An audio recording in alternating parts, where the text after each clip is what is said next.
TGT mathematics, TGT PGT mathematics या course मेथोडेशन of vector analysis का video number 10। तो इसमें हमारी 9 वीडियो आ चुकी है और इसका क्वेश्चन नंबर फर्स्ट है, volume of ABC is the scalar product of three vectors A, V and C. Then volume of ABC is equal to, किसके इक्वल होगा? A option volume of BAC, B option है volume of CBA, C option volume of BCA, D option है volume of ACB। तो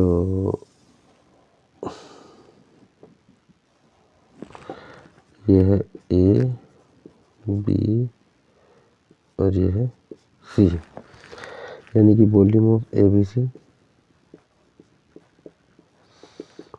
बराबर होता है BCA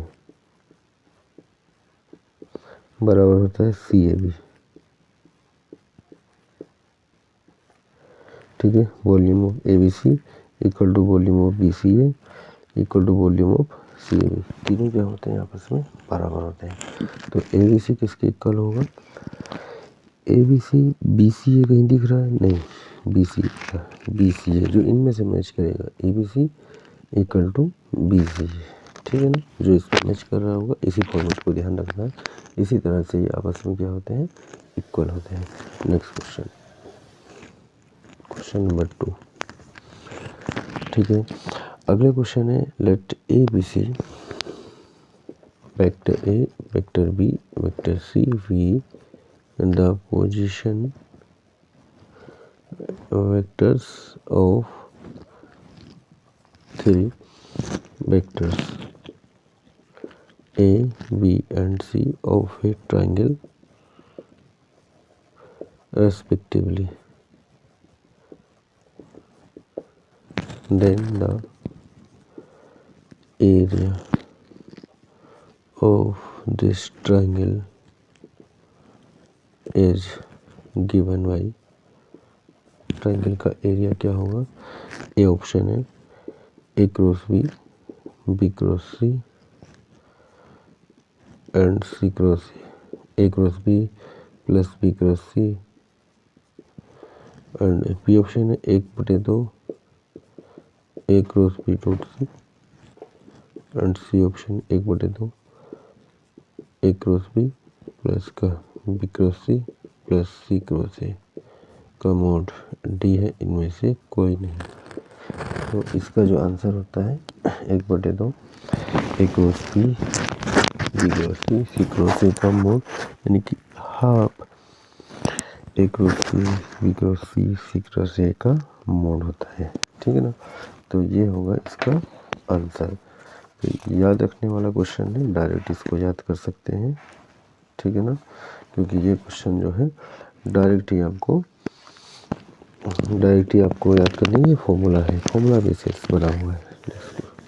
next question, question number 3।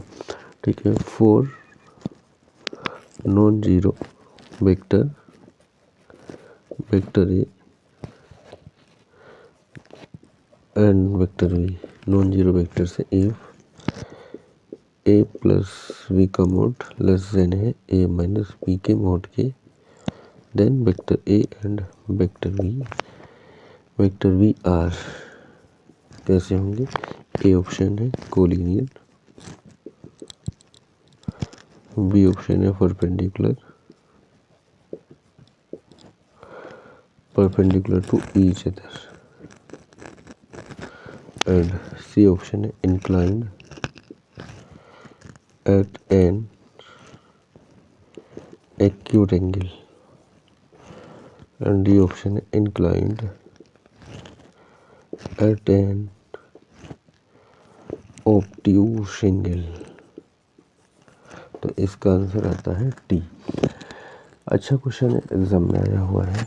ठीक है ना, तो A प्लस B का मोड लेस देन है a माइनस बी के मोड से, then a and b are incline at an obtuse angle. एक ऑब्ट्यूज एंगल पर क्या होंगे, ये इंक्लाइंड होंगे। ठीक है, next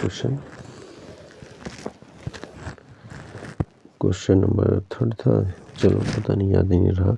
if vector A and vector B are two vectors such that a dot b equal to 0 and a cross b equal to 0, then the correct statement is vector a is parallel to vector b, b है a is perpendicular to vector b and c है either vector a equal to 0 vector और vector b equal to 0 vector, d है none of these।